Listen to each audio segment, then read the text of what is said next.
Suspense.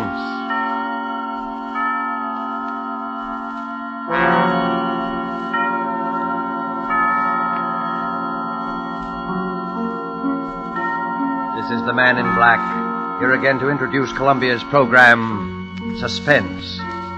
With us in Hollywood tonight as star is Mr. Otto Kruger, whose career on the screen and on the stage has afforded him a precisely equal number of appearances as a character on the right and on the wrong side of the law. Whether the man Mr. Kruger portrays tonight is devil or saint, we shall leave for you to judge when the play is over. It is called After Dinner Story. The author is Cornell Woolrich, the radio adapter Robert L. Richards. And so, with the performance of Otto Kruger as Mr. Hardecker, who told this extraordinary after-dinner story, we again hope to keep you in suspense.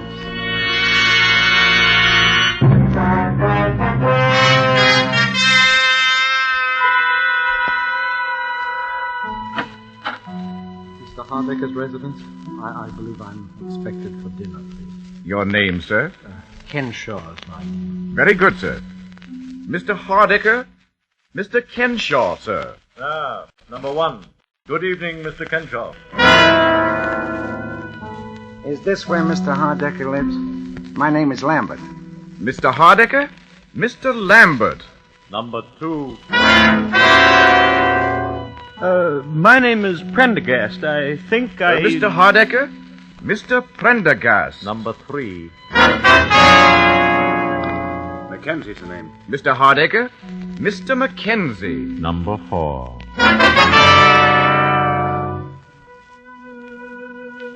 One, two, three, four. So you're all here, gentlemen? Yes. Then suppose we go into dinner, and after dinner I shall tell you why you are here, what I have in mind. In fact, I shall tell you in the form of a story, a sort of after-dinner story. All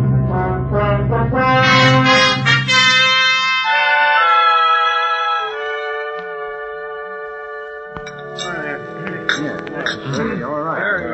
That's a great cup of coffee. I enjoyed it. You pass that, please. Well, gentlemen, did you enjoy your dinner? Yeah, it was swell. Then, if you'll excuse me for just a moment, I have certain instructions to give the servants, and after that I shall rejoin you. I shan't be long. Certainly. Well, what did that crack mean? Certain instructions to the servant. How should I know? I don't like the looks of the whole thing. Why all the mystery? Well, I suggest that you have patience, Mr. Prendergast. Mr. Hardecker clearly intends to tell us in his own good time. Yeah. And another thing. I don't eat in those fancy Park Avenue joints as a rule myself, but I've seen them in the movies. They always pass the food around to everybody. They don't bring it out of the kitchen already on your plate and just hand it to you. Well, what possible difference can that make? Well, I don't know, but I know it ain't right. No. None of it's right. Why does a man invite four perfect strangers to dinner? What is this thing he has in mind for us he keeps talking about? Well, all I know, he says he'll make it worth our while, and I can use a little of that worth your while stuff, the way business has been lately. Obviously, the connection between us is that we were all in that elevator a year ago. Oh, what of it? There's no mystery about that. The police cleared that up the very next day. Maybe Mr. Hardecker doesn't think so. Sorry to have kept you, gentlemen. Now, suppose we get down to business. Mr. Hardecker, none of us wish to seem rude, but we were just wondering what this business is all about. You have you had come to the obvious conclusion, of course, that it has to do with my son. Well, yeah. I don't see why we're all sorry, naturally, but that's all over and done with, Yes, and almost. But there are one or two little details that I thought you gentlemen might help me to clarify. Oh, sure. Oh, well. Fine. Yeah. Well, then, if you don't mind, I know you must remember most of it, but it's almost a year ago. I'd like to go over the whole story from the beginning. Well, that's all right. Well, it was just before 5 in the afternoon on August 30th of last year when the matter which concerns us here this evening had its beginning. And on that day, and at that time, all four of you, perfect strangers, who had never seen each other before in your lives, found yourselves, for personal and business reasons of your own, on various floors of the Norfolk building in Midtown Manhattan, waiting for the express elevator to take you to the lobby. The first passengers were on the 21st floor. 21. Going down, please. Express car, going down. There are now 3 men in the elevator. The operator, Mr. Kenshaw and Mr. Lambert, who had gotten on at the 21st floor. 18. Going down, please. Face the doors, please. Going down. Now there are 5 men in the car. Mr. Prendergast and Mr. Mackenzie had entered the elevator at the 18th floor. 15. Express car to the lobby. Going down, please. Say hello to Eleanor for me. You bet. Bye, Dad. Bye. 6 men in the elevator. The last to enter, I had accompanied to the elevator door myself. He was my son. These things drop pretty fast. Too fast for me. Hey, this baby is moving. Look! We can't stop it. We're out of control! Stop it! Look out, we're going to hit! Oh, Get off! Do something!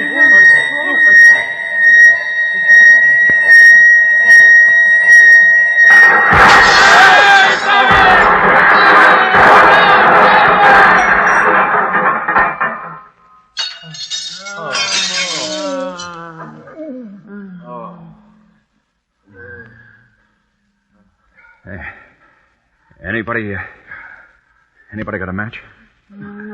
I think my leg's broken. Get me out of here. I got a wife and kids. Somebody get me out of here. Get me out Shut of up here. a minute, can't you? You're not the only one with a wife and kids. Has anybody got a match? We've got to get this door open. Yeah. I don't have it. We're liable to suffocate in here. These things are practically airtight. Where's the operator? Operator, he's over here. I can feel the braid on his coat against my hand. Oh. Hey, what about it, Bud? You've got a match so I can see what I'm doing here? Hey, operator. He's dead. Dead. Why doesn't somebody come? What's the matter with him? Why did they Pipe come? down, will you? Pipe down. There, I got it. Now we'll get a little air anyway. Oh, there's a light up there somewhere. Yeah, I can hear voices. There, you hear them? Help!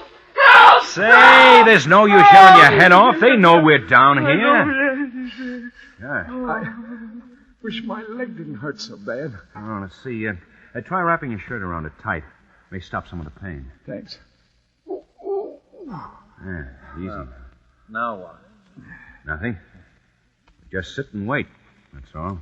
Why don't they hurry? What are they waiting for? Why don't they Take hurry? it easy. Take it easy. You could be worse off. Worse off? Yeah. Like this poor guy, the operator. He's dead.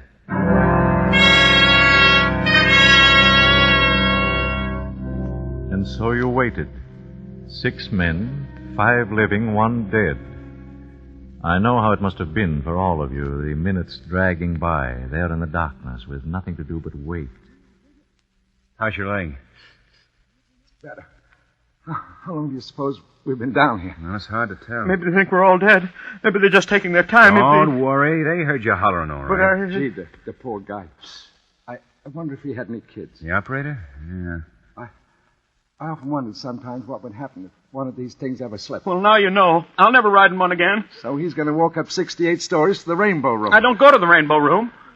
Oh, I'm certainly glad my father didn't get on this car with me. He was going to, but he changed his mind. Wish I'd changed my mind. You know, if I hadn't gone back to make a phone call, I'd have been on another car. What's the use of wishing? It's happened, and here we are. Listen, there they are. They're going to get us out. Yeah. Hello! Hello up there! Yeah, we're coming to you. Take it easy. Hurry, can't you? Hurry! Hurry! We'll hurry. Anybody hurt? Yeah, one guy's dead. We'll be through to you in a minute. Okay, Riley, let her down now.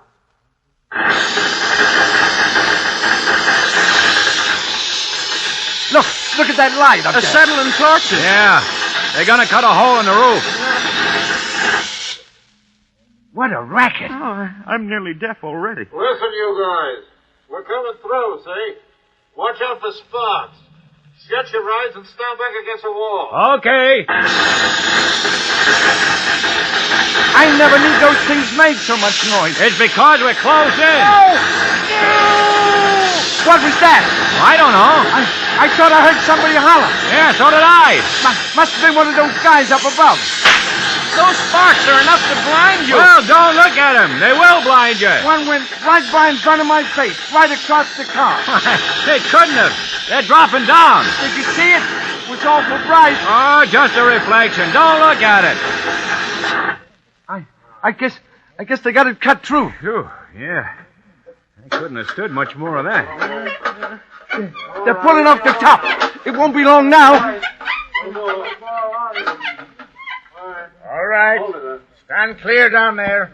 I'm going to jump down. Hey, cop. And no cop ever looked lovelier. All right. Pass them ropes down now.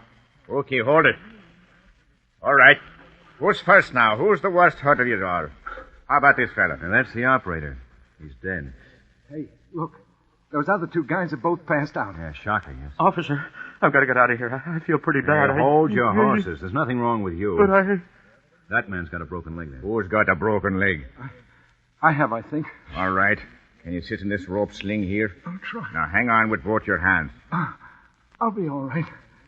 Okay. Pull him up. Well, so long, fellas. Take care of that leg. Thanks. Yeah, thanks.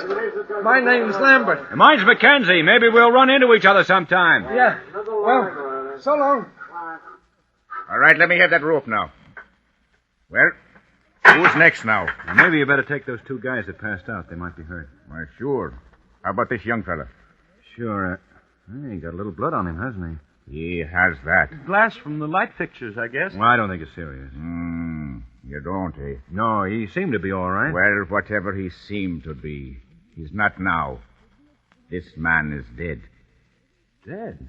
Oh, but he can't be. Look here, my lad, you don't seem to realize that you've come through a pretty serious accident. I know, but he can't be dead. We heard him talking just a few minutes ago. Isn't that right?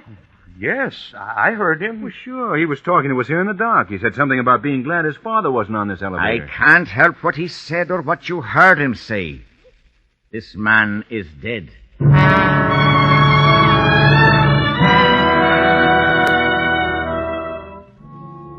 My son, who had survived the original accident without apparent injury, was dead. You gentlemen were more fortunate. You lived. 5 days later, you four met again. It was at police headquarters. About 2:30 on a Friday afternoon. The last to arrive was Mr. Lambert. In here, Mr. Lambert. Thanks. Hello there. Hi, fella. Hey, how's the leg? Pretty good. Mr. Lambert, That's right. I'm Chief Inspector McMahon. How do? You'll just take a seat there. Yes, sir. Well, we all here now? Mr. Kenshaw, Mr. Prendergast, Mr. Yes? McKenzie, That's me. Mr. Lambert. Yes, sir. Well, now, as I told each of you over the phone, I won't keep you very long. I just wanted to ask a few routine questions about that business of the elevator the other day. Well, what's the matter? Something phony about it? Not for our money. It's an open and shut case. Suicide. Suicide? Yeah. You mean the operator wanted to bump himself off so he could... No, not the operator. He died of a fractured skull. It's young Hardiker we're interested in. His father's been raising a row, so we said we'd investigate, but... I still don't get it. Wesley Hardiker was killed by a .32 caliber bullet through the heart. You mean he killed himself right in that car with all of us? What else? He wasn't shot when he walked in, and he was dead when we brought him out. Unless one of you killed him. Oh, no. Well, now. Any of you know him? No. Well, then there you are. Even the father had to admit that as far as he knew, his son had never seen any of you before in his life. But it don't make sense. What don't make sense? Well, I mean, a guy shooting himself in an elevator with four other people that nobody didn't even know it. Did any of you hear the shot?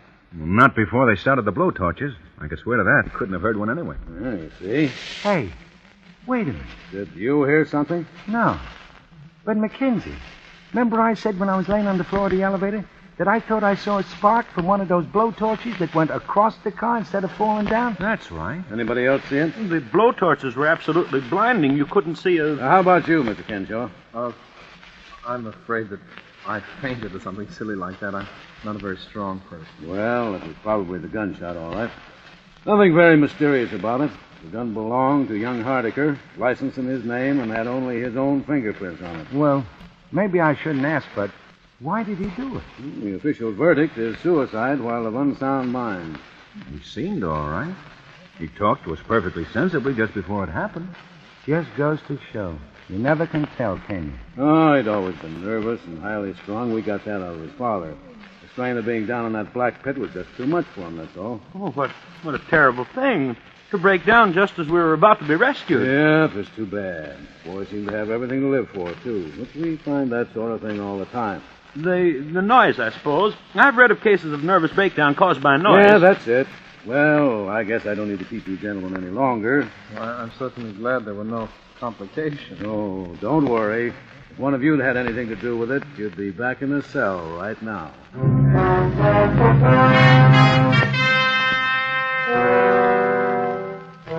That was almost a year ago. Last week, each of you received a phone call from me. I can well understand and sympathize with the fact that you were somewhat astonished, perhaps a little suspicious of what you heard. I don't doubt that most of you debated at some length in your minds the advisability of accepting my invitation at all. You, for instance, Mr. Mackenzie, you are married, as I remember. I imagine that you talked quite seriously with your wife about the whole affair. I phoned your home, I believe, at about 8:30 last Monday evening. Yes? This is Mr. Mackenzie speaking. Well, I'm sorry, but I don't seem to place you. Oh, of course, Mr. Hardiker. Well, frankly, I don't see the point. You don't know me, and I don't know you. Yeah? Yeah, I see. Well, all right, Mr. Hardiker. I'll be there. That's a funny name. Who was it, dear? His name is Hardiker, the father of that boy who killed himself in the elevator last year. Oh? Well, what does he want? He wants me to come to dinner with him on Saturday at his home. Why, how lovely. He's a very important man, isn't he? Did he ask both of us? No. As a matter of fact, he's asking the 4 men who were in that elevator with his son when he died. What a strange idea. Seems sort of gruesome to me. Yeah, that's what I thought. Didn't he say anything? Oh, he said quite a lot. Well, what did he say? I was just thinking. Oh, now, please, Stephen, don't sit there and be so tantalizing. What did he say? Well, he said something about his son's estate. Seems his son had quite a lot of money in his own right. The old man said he didn't need it, and there weren't any other relations, and... Well, he sort of hinted that he thought it might be a good idea to split it up between the 4 men who were with his son in his last moments of life, as he put it. Why, Stephen, how wonderful. Why aren't you excited? How much is it? Do you suppose it's a lot of money? I don't know. Why, it might be several $1,000s. It might be several $100,000. Oh, Stephen, what's the matter with you? Well, just such a crazy thing to do, that's all. Don't see that makes any difference. If a man wants to do a nice, kind, generous thing. Look, honey, if it was generosity, he'd give it to charity. If it was a sort of memorial to his son, he'd set up a scholarship or build a hospital or something. Well... The old man was pretty broken up about it when it happened. I remember reading something about his being in a sanitarium for a while afterwards. And he never did believe the verdict of suicide. The police as much as told us that at the time. How do I know he doesn't think one of us killed the boy? Oh, that's absurd. All right. But anybody who's crazy enough to divide up a wad of dough between 4 perfect strangers is crazy enough to think a perfect stranger killed his son. Oh, why, that... Maybe he thinks we all did it. Maybe he's wacky and has some crazy idea about revenge and is going to use the dough as bait to get us all together. I hadn't thought of it like that. Perhaps you ought not to go. I already said I would. Why, anyway, maybe it's on the level. Stephen, do you still have that gun you used to have when you worked at the bank? Yeah, I have it there. I think you ought to take it with you Saturday night. Honey, I think you've got something there. I think that's a very good idea.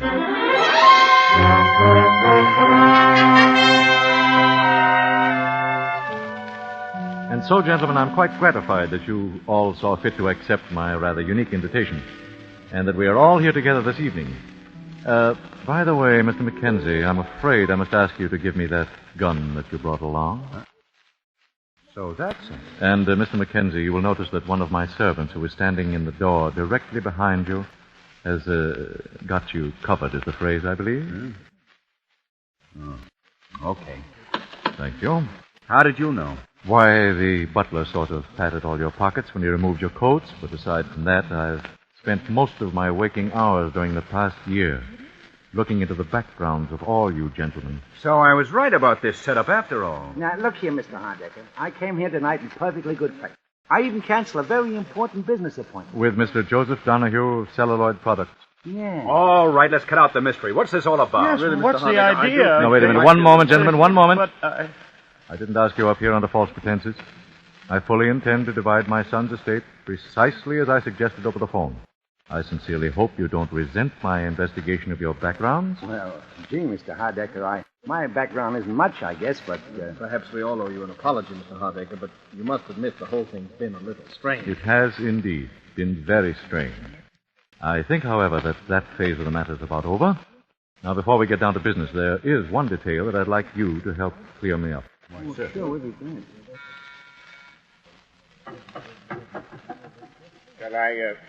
Shall I bring it in now, sir? If you please. Is it well mixed? Yes, sir.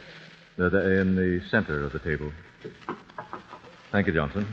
Now, please see that we are not disturbed on any account whatsoever. Yes, sir. Say, that looks good. What is it? Oh, it's got quite a number of things in it. White of egg, mustard, milk. It sounds like an antidote for poison. It is an antidote for poison. A what? Gentlemen, there is a murderer in this room. But One of you killed my son and hasn't paid for it yet. Oh, don't be a fool. The coroner's verdict was suicide. This is not a discussion, Mr. Mackenzie. This is an execution. I'm getting out of here. There is a man with a gun outside each door. You'll find them very unreceptive to that idea, Mr. Prendergast. Sit down. He's got us. Well, The only thing we can do is try to talk a little sense. I'm not open to arguments, Mr. Mackenzie. One of you killed my son. I know who that man is. It's taken me a year to find out, but I now know. The food that man ate tonight was poison. Yeah, no, but In 10 minutes, he'll drop dead. You can't take the law into your own hands that way. Unfortunately, the law demands a very specific type of evidence. The police, whom I consulted repeatedly, do not believe it possible to get a conviction on the evidence I have. And therefore, the conviction must come tonight. Well, you wouldn't dare. You couldn't kill a man in cold blood that way. There is an alternative, Mr. Prendergast. It is there in the center of the table. The antidote. Oh. The murderer may either confess his crime by drinking the contents of that bowl, or he may keep silent and go to his death here tonight. Privately executed for what cannot be publicly proved. But they could send you to the chair for that. I am quite aware of that contingency, Mr. Crenshaw, and quite willing to accept the consequences. But the murderer will have gone to his death before me. But how do we know you poisoned the right... The murderer knows, Mr. Prendergast. The rest need have no fear. Hey, I think the guy's crazy. Maybe he poisoned all of us. Look, Mr. Hardiker, this whole thing is insane. Nobody killed your son. As to that, we shall shortly see, Mr. Mackenzie. The man who killed my son has approximately 7 minutes to live. 7 minutes. It's me. I know it's me he's poisoned. My whole insides are on fire. It's me he's Don't poisoned. fall for it unless you're sure. The whole thing may be a gag. I assure you, nothing has ever been more serious, Mr. Mackenzie. You know, I don't feel so good myself. Neither do I. Probably just indigestion. After dinner story like this is enough to give indigestion to a horse. No kidding. Hey, supposing this guy's a maniac. Suppose he just made it all up in his own head and poisoned all of us. Listen, Mr. Hardigan. Let me just tell you this. If I come out of this alive, I'm going to beat your brains out of it. It's the last thing I do. I can't stand it. Mr. Hardiker, I didn't do it. I swear I didn't. I didn't do it. Shut up. 5 more minutes. Hey, I feel awful. Maybe we all ought to take some of that stuff, just in case. Yeah, that's it. We'll all take it. Yeah? Who'll take it first? Unfortunately, gentlemen, there's only enough antidote for one. Even if you're right, Hardiker, this is no way to do... This is my way. You're crazy, I tell you, crazy! Perhaps. Have you a son? Kenshaw!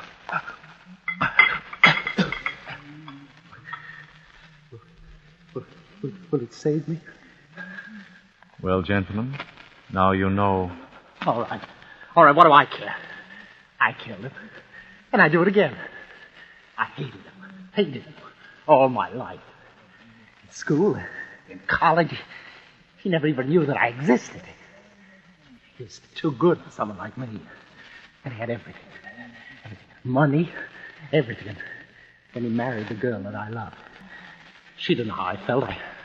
I never told her. And then she died. Pneumonia, they said. She wouldn't have died if she hadn't married him. So I killed him. I saw him get into the elevator. And then it fell. It fell. It was as though God had delivered it into my hand. It came to me there in the dark. I choked him.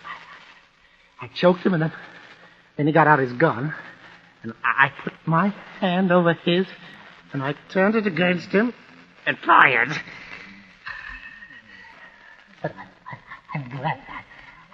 I'm glad. Look! Help him, somebody. Help him. Here, hold up his head. Here. Never mind. He's dead. It didn't work in time. You killed him, Hardiker. No, I didn't. I tell you, he's dead. Yes, I know. But what he drank was not the antidote. It was the poison. Poison?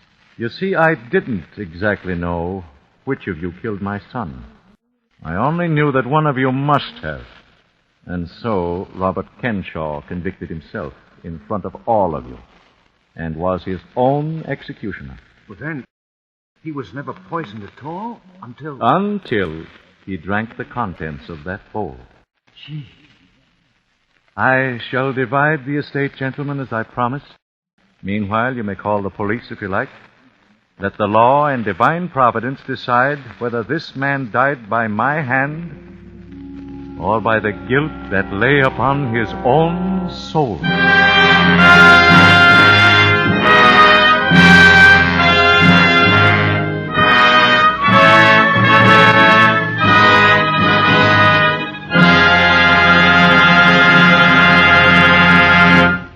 And so closes After Dinner Story by Cornell Woolrich, starring Otto Kruger. Tonight's tale of Suspense. This is the Man in Black, who conveys to you Columbia's invitation to spend this half hour in suspense with us again next week, same time, when our star will be Gene Lockhart in the suspense play called Statement of Employee Henry Wilson. The producer of Suspense is William Spear, who tonight also directed the broadcast, and who with Lud Gluskin and Lucian Morrowick, conductor and composer, and Robert L. Richards, the radio author, collaborated on tonight's Suspense.